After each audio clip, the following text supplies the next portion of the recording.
Mr. Khamenei warned Hezbollah leader Nasrallah to flee Lebanon just days before he was killed in an Israeli strike. In response to Iran's missile strike on Israel, the United States and G7 are contemplating new sanctions.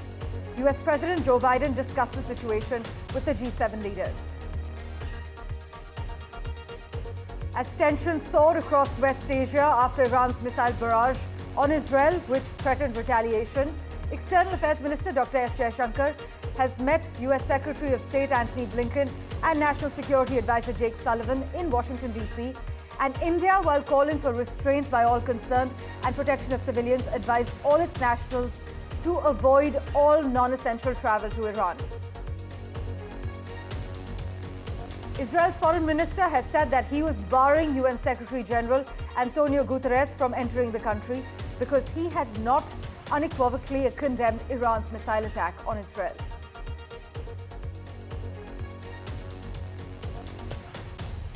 A US bomb, likely dropped during World War II, exploded near the runway at Miyazaki Airport in southwest Japan, forcing its closure. The blast created a 7-meter wide and 1-meter deep crater on the taxiway, prompting authorities to shut down the runway. About 87 flights have been cancelled.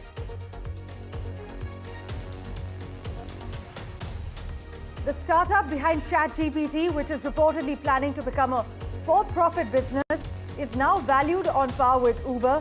OpenAI has raised $6.6 billion in a funding round that values the artificial intelligence business at $157 billion, with chipmaker NVIDIA and Japanese group SoftBank among its investors.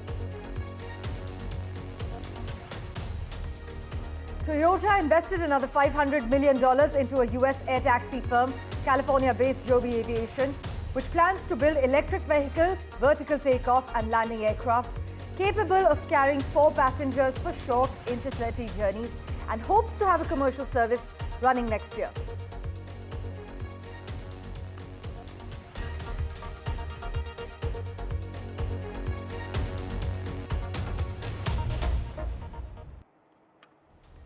Well, a big focus, Israeli airstrikes are still being reported across Beirut, and the Lebanese Health Ministry says at least 6 people have been killed and 7 injured in an Israeli attack on a health center in the central suburb of Bajora. Now, you must remember it is a war crime to target health workers. But the Gulf Cooperation Council, meanwhile, has reiterated its support for Lebanon and also called for the implementation of a 2006 UN resolution that calls for Lebanese troops and UN peacekeepers to be the only armed forces south of Lebanon's Litani River. The Council, which is made up of countries including Qatar, Saudi Arabia and the United Arab Emirates, urged the international community to fulfill its responsibilities in order to maintain security as well as stability in the region. The losses, though, were the deadliest suffered by the Israeli military on the Lebanon front in the past year of clashes between Israel and its Iran-backed Lebanese adversary.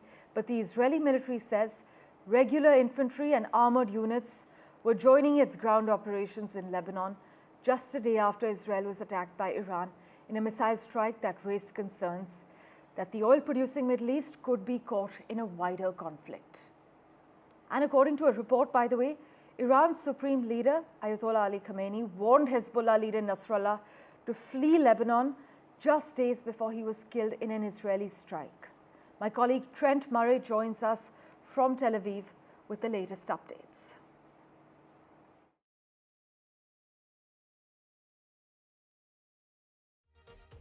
Well, we are hearing Israeli Prime Minister Benjamin Netanyahu has been meeting with cabinet ministers as well as senior military and intelligence officials, charting a course on how to respond to the Iranian ballistic missile attack. Now, the IDF has confirmed that 181 of those missiles were fired at the State of Israel. Most of them were largely intercepted by the air defense system, as well as 2 US warships which are currently parked off the coast. But we have had an admission from the IDF that some of those missiles did manage to make it through and hit several Air Force bases. Now, they are insisting that no aircraft were damaged or military facilities, but they are saying that some office buildings and maintenance facilities did take a hit. Now, We know that there are several options being discussed reportedly by the Israelis. Media here is suggesting that all options are on the table, but one that is being closely looked at is Israel targeting critical infrastructure inside of Iran, including oil and gas facilities. Now, the thinking reportedly goes from inside that decision-making circle is that hitting those facilities could really hurt the Iranian economy, just given how reliant they are on those fossil fuels amid their sanction-strapped economy. We know amongst all of this, close conversations are taking place between Israel and the United States. I think Israel is acutely aware that any sort of response of that magnitude could spiral the entire West Asia region into a war, which is why they are trying to keep the US very close in all of this. But we have to remember that Iran has said that any sort of response from Israel will garner yet another retaliation larger than the one that they saw earlier in the week. In Tel Aviv, I'm Trent Murray, NDTV. Meanwhile, US President Joe Biden spoke with G7 leaders to discuss Iran's unacceptable actions and coordinate a response which may include new sanctions. But Joe Biden said that Iran is way off course, but confirmed that he does not support an attack on Iran's nuclear sites. In fact, Biden added that he would be speaking with Israeli Prime Minister Benjamin Netanyahu very soon. Listen in to what the US president had to say.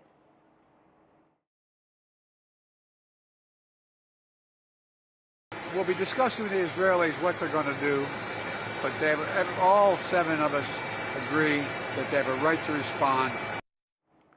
And for further clarity, we have with us political analyst and chief editor of Mehr News Agency, Payman Yazdani, joining us. Thank you so much, Mr. Yazdani, for making time for us. At this point, it's undeniable at this stage that Israel is poised to retaliate against Iran for Tuesday's volley of ballistic missiles. But would you say once Iran directly entered the fray, America's tone and strategy changed, and so have Israel's? Last night, finally, Iran targeted Israel with hundreds of missiles because of 3 reasons.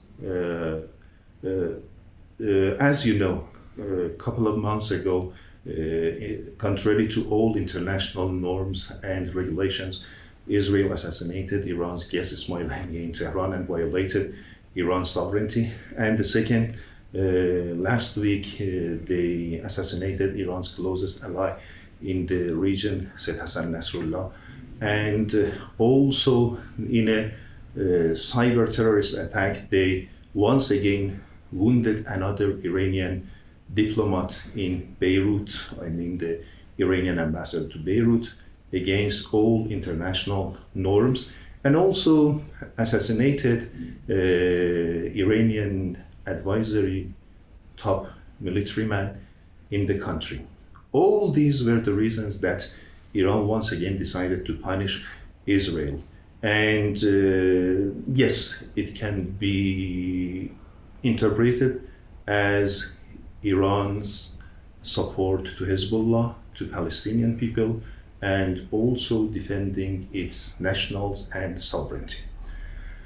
But in your view, how is the conflict impacting Iran's relationship, meanwhile, with other countries in the region, particularly those that have recently normalized relations with Israel?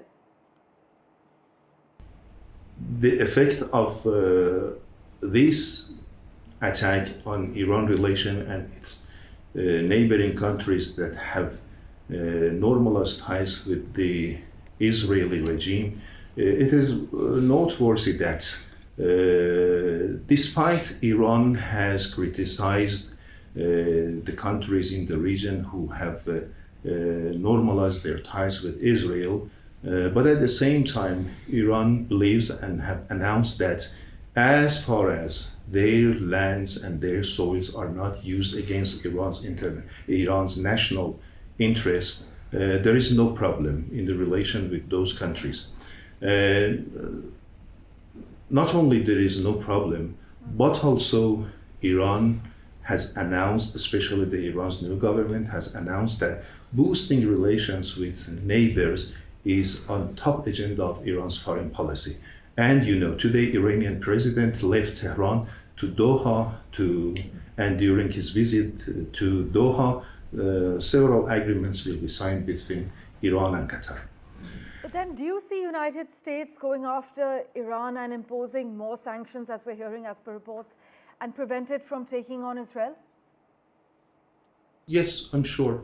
The United States and its close allies will find some new excuses to impose sanctions against Iran after Iran attack on Israel.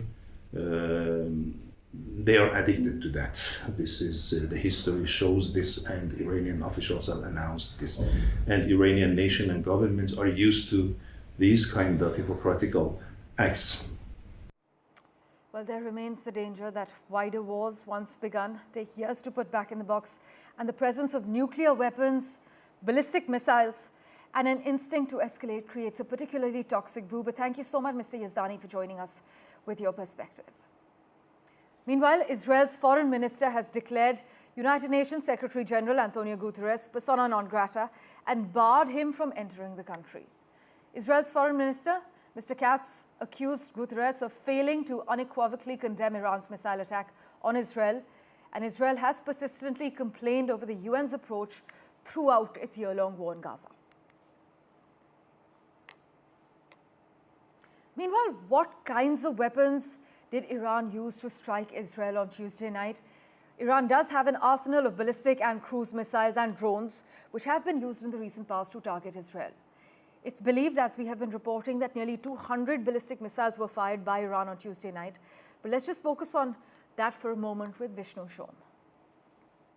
Well, what weapons did Iran used to strike Israel last night? Iran has an arsenal of ballistic missiles, cruise missiles and drones, which have been used in the recent past to target Israel. It's believed that nearly 200 ballistic missiles were fired by Iran. Let's focus on that for a moment. Now, Iran operates, for starters, a 300-kilometer range missile called the Shadab-1. Now, that's a relatively short-range missile. It cannot hit Israel. It can only strike targets in this region well away from Israel, which is over here. Now, another missile is the Fateh missile that flies between 300 and 500 kilometers. Again, that missile doesn't have the range to hit Israel. Another missile is the Shadab-2. It's got longer legs, 500 kilometers, still out of range of targets in Israel. We've got an image of that missile up on the screen as well. As you can see, every missile I'm describing, we've got an actual image of. The Zolfaghar missile can just about touch Israel. It's got a range of 700 kilometers. So parts of Israel just about can be targeted by this missile. There is a missile called the Qiyam-1, which has a range of 50 kilometers more, 750 kilometers. That's what it looks like. It's relatively more advanced, can strike a few more targets in Israel, but not deep inside Israel. But there is the Shahab-3 with a range of 2,000 kilometers, which can quite easily strike all of Israel. In fact, it can strike many other areas in the region. So that's a missile, variants of which may actually have been used. But Israel, for its part, has the world's most sophisticated ballistic missile defense system. It's a tiered defense system. It's a system that was clearly breached last night. Now, we saw video of Iranian missiles hit Tel Aviv. These were some of the launches which actually took place of those ballistic missiles from Iran and making contact with targets in parts of Tel Aviv. Now, Israel does have that ballistic missile defense system. What we don't know is how many of these missiles hit their targets and whether some of the impacts were of fragments of the missiles coming down after they were intercepted by the Israeli missile shield. While we do talk about surface-to-air missiles being fired by Israel in defense, we really do need to take a look at the distance that these surface-to-air missile interceptors travel and the altitude or height to which they can fly to take out threats like the ones that you're seeing on your screen, which are the Iranian ballistic missiles which were fired. So for starters, let's talk a little bit about Israel's Arrow system. Now that's the missile. It's part of a system, so we use the word missile and system interchangeably. Now when one talks about surface-to-air missile systems, you have to talk about the range of the missile, and you also have to talk about the altitude to which it flies. So the Arrow system can intercept incoming ballistic missiles in the exoatmosphere as well, or just outside the atmosphere. It has a range of 2,000 kilometers, 2,400 kilometers, in fact, and it can fly to an altitude of a whopping 100 kilometers. It's perhaps the most advanced system of its class in the world. So that's part one. It was used yesterday, but there were other systems, presumably, which were also used to make a large number of the interceptions. So let's look at the next one, which is the David Sling. Now that's the missile. The missile, it's called the Nammer. It's part of the David Sling system. That can fly to a range of 300 kilometers and an altitude of about 15 odd kilometers in making interceptions. And finally, what we all talk about is the Iron Dome. Now that's the Iron Dome system. It's a relatively short-range missile system. In fact, when one speaks about what Israel has, people say that it's Israel's Iron Dome in action. In fact, Iron Dome is part of that missile defense system that I've been describing. It's the last line of defense. It can fly to an altitude of 10 kilometers, and it has a range of about 70 kilometers. It can travel to a distance of about 70 kilometers. But it is that last line of defense. It's not optimally suited to take out ballistic missiles. It's better equipped to take on rockets, short-range rockets of the type that Hamas and Hezbollah have been firing. So that's what Israel has been using to defend itself. Obviously, there have been breaches of the system as well, but it appears that not many lives have been lost. One person is thought to have lost their lives, and the damage primarily is believed to be on Israeli military bases. The big question, will there be an Israeli response, and when will that happen? Well, as you've learned, Iran's attack on Israel wasn't just a barrage of missiles. It was a barrage of 181 ballistic missiles, each having a warhead payload of between 700 to 1,000 kilograms, which can destroy entire buildings. This is unprecedented in the history of our warfare. This is what the Israel ambassador to India has said to NDTV. Listen in to this exclusive interview.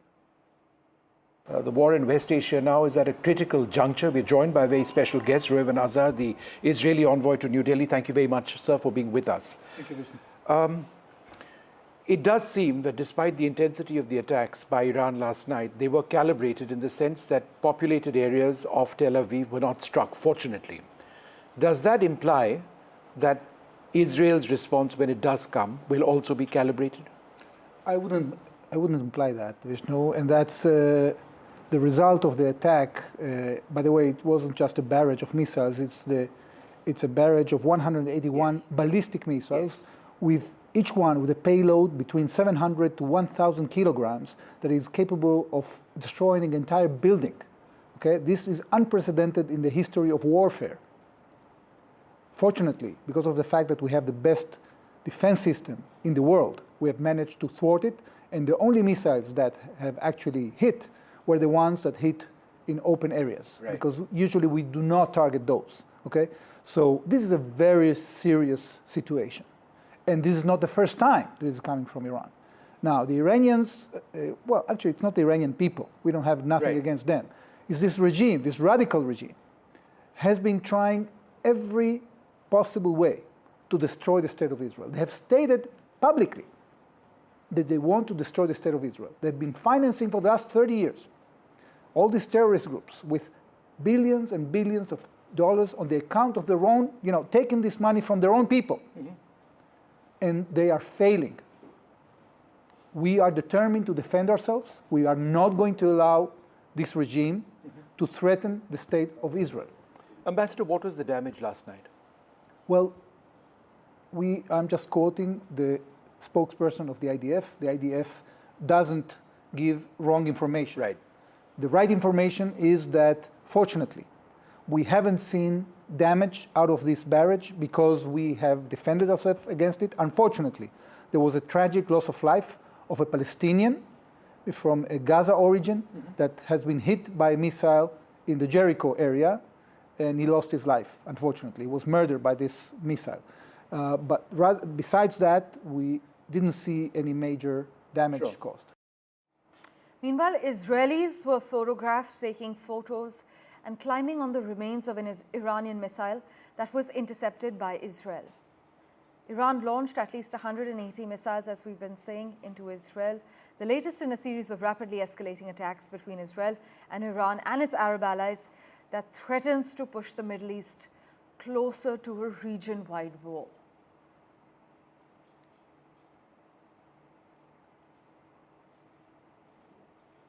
Well, let's turn our attention now to Japan, where an unexploded US bomb from World War II that had been buried at a Japanese airport exploded, causing a large crater in a taxiway and the cancellation of more than 80 flights, but no injuries, fortunately. Officials say an investigation by the self-defense forces and police confirmed that the explosion was caused by a 500-pound US bomb and that there was no further danger. But by the way, hundreds of tons of unexploded bombs from the war remain buried around Japan and are sometimes dug up at construction sites as well.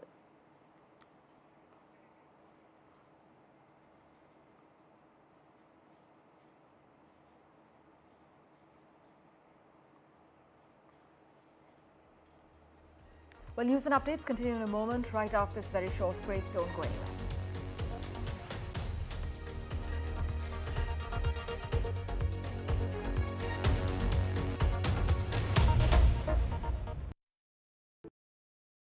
New day, new show, a new experience. Start your day with the news, not views. We bring you stories that matter And impact your life. News that informs and keeps you ahead. From Maximum City, Mumbai, To the seat of power, Delhi. NDTV brings you the best breakfast show. Breakfast news on NDTV, 8 a.m. every day.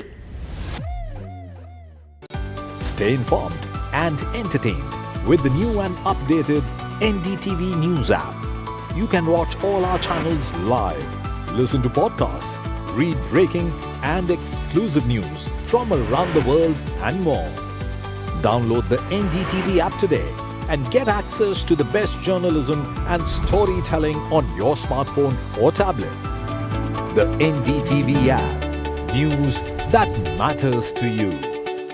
I've been reporting on all issues, big and small, from Andhra Pradesh, Telangana, rest of South India, bringing you all the action, all that you need to know, all that you want to know. The energy of Maximum City is infectious. I bring in that energy in our news coverage from financial capital Mumbai. India's IT capital is always buzz. It's literally a city that never sleeps. And I keep you ahead on all the Bengaluru buzz. Covering from the southernmost part of India over the last 23 years, I bring in-depth and 360-degree coverage from the Dravidian heartland. The land of Mishti is also known for its bitter politics. I have seen much water flow under the Howrah Bridge, covering Bengal in all its vivid colors. Stay informed and entertained with the new and updated NDTV News app.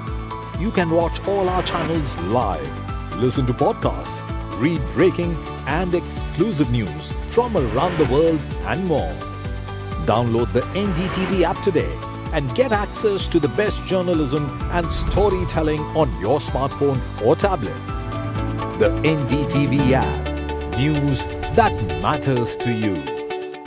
New day, new show, a new experience. Start your day with the news, not views. We bring you stories that matter And impact your life. News that informs and keeps you ahead. from Maximum City, Mumbai, To the seat of power, Delhi. NDTV brings you the best breakfast show. Breakfast news on NDTV, 8 a.m. every day.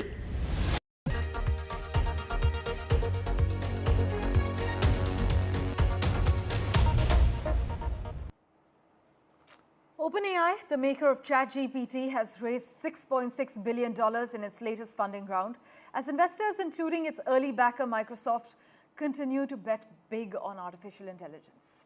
The deal gave the tech company a value of $157 billion, similar to investment bank Goldman Sachs and more than most of America's biggest companies, making it one of the most valuable startups in the world.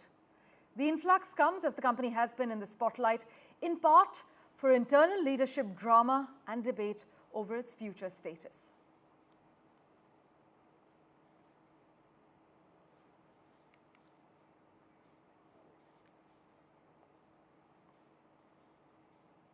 In other news, Toyota invested another $500 million into a US air taxi firm.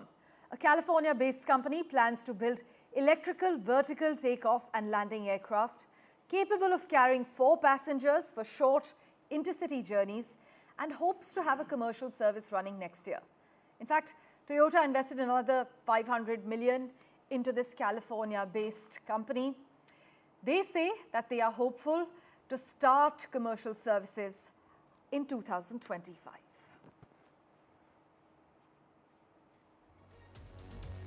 Well, thank you for investing your time and watching this edition of The World 24/7.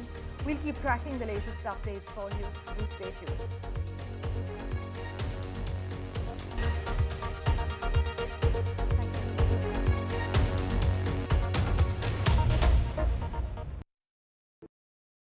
I've been reporting on all issues big and small from Andhra Pradesh, Telangana, rest of South India, bringing you all the action, all that you need to know, all that you want to know. The energy of Maximum City is infectious. I bring in that energy in our news coverage from financial capital Mumbai. India's IT capital is always buzz. It's literally a city that never sleeps. And I keep you ahead on all the Bengaluru buzz. Covering from the southernmost part of India over the last 23 years, I bring in-depth and 360-degree coverage from the Dravidian heartland. The land of Mishti is also known for its bitter politics. I have seen much water flow under the Howrah Bridge, covering Bengal in all its vivid colors.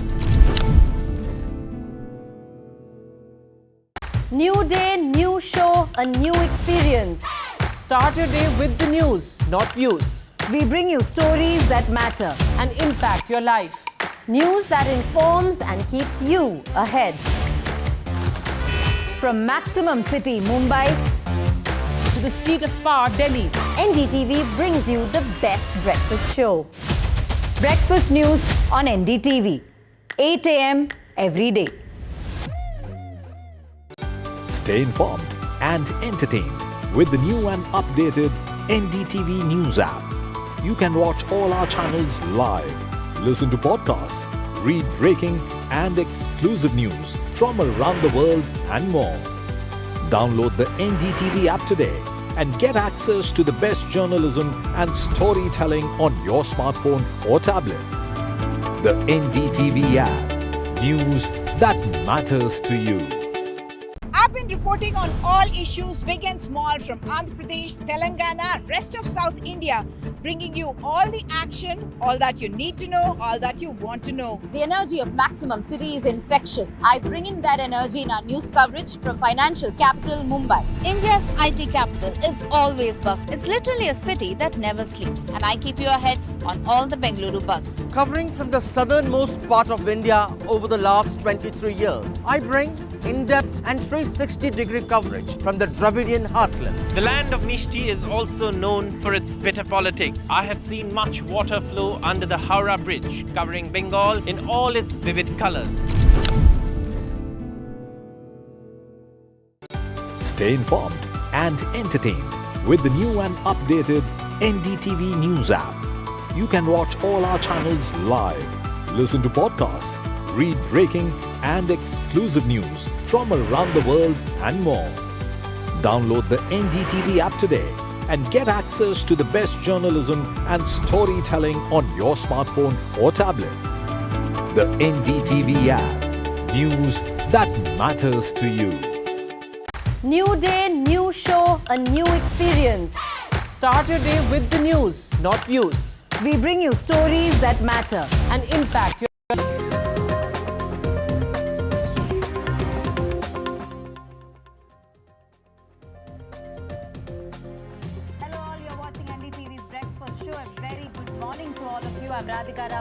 joining you from Mumbai. Vedant will be with us from Delhi as well, from air pollution hearing in the court to government's internship scheme portal launch today. A lot of updates today, Vedant. Absolutely, Radhika. Very good morning to you and our viewers. We have a whole lot lined up. The government's internship scheme is set to be launched today as well. What does it mean for you? How to apply? We'll decode all of that for you. First up, the headlines. With pollution season setting in, the air quality panel is in the dock after a strong rap from the Supreme Court calling the air pollution panel a silent spectator The body is set to submit its compliance report today. The Enforcement Directorate has begun its probe in the alleged land allotment scam in Karnataka. Activists who complained against Chief Minister will appear before the agency today. Meanwhile, the Congress cites a BJP example amid row over return of disputed Muda sites. And well, it's the last day of the high-stakes campaign in Haryana that goes to polls on Saturday. Heavyweights from across parties are set to hit the campaign trail. The government's internship scheme portal enabling companies to invite application goes live today.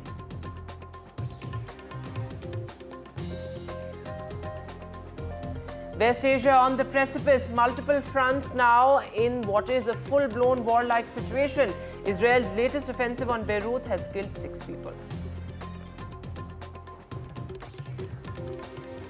US President Joe Biden opposes any potential Israeli strike on Iran's nuclear sites. G7 leaders huddle to discuss West Asia escalation.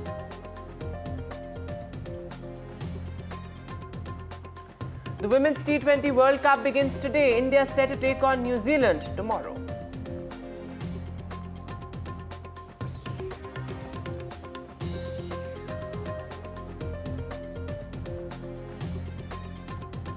First up, the big story on air pollution. Vedant, Supreme Court is likely to consider today the Commission for Air Quality Management's report on compliance with the directions for curbing air pollution in Delhi NCR due to stubble burning. Of course, this is a significant hearing that will take place today. Our top court, of course, hearing a bunch of pleas seeking to reduce air pollution in the region.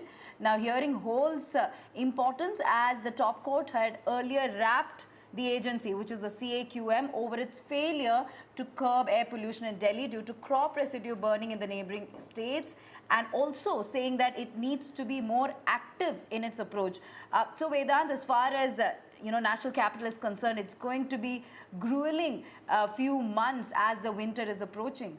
Absolutely. Yet another year in a similar situation here in the national capital. In fact, Radhika, as we speak, the air quality is already in the poor category in many parts of Delhi. In fact, the PM 2.5, which is a toxic micropollutant, is also almost 10 to 12 times the safe limit set by the World Health Organization, which is why this hearing becomes extremely crucial. The CAQM, the Centre's Air Quality Panel, hasn't done anything in the past 2-3 years or so to curb pollution at its source level and reduce emissions, which is really the key point here. Let's go across now to our colleague Tanushka, who is joining us live on the breakfast show. So Tanushka, this hearing is crucial. Now remember, the Supreme Court had made some very important points. The CAQM had said that, well, it cannot take punitive measures, but if you look at, the act under which the CAQM was formed, it's totally, well within its rights to take punitive measures on violators. What are you hearing? What is the CAQM likely to argue in the Supreme Court today? That's exactly what the Supreme Court had told the CAQM in its last hearing on September 27th, Vedant, that the Commission for Air Quality Management has well within their rights. They have all the powers as well as the purpose to exercise their powers on to, curbing the air pollution situation in Delhi and NCR. In its last hearing, as you both mentioned, that the Supreme Court has not just directed the CAQM for a compliance report, which is likely to be submitted and reviewed in court today. So the Supreme Court will go ahead with its hearing. And what we're also understanding that the reasons that CAQM has mentioned is that they have vacant posts within their body, which is why their work is as the Supreme Court stated, ineffective. The top court has expressed their dissatisfaction over the work of the CAQM, or rather the lack of it, in curbing the pollution, especially considering the stubble burning situation that happens around this time into winters every year. I'm in Lodi Garden currently, and I'm joined with a lot of morning walkers here. Let us get talking to them and understand. Since they're here every morning, let us understand the pollution situation from them.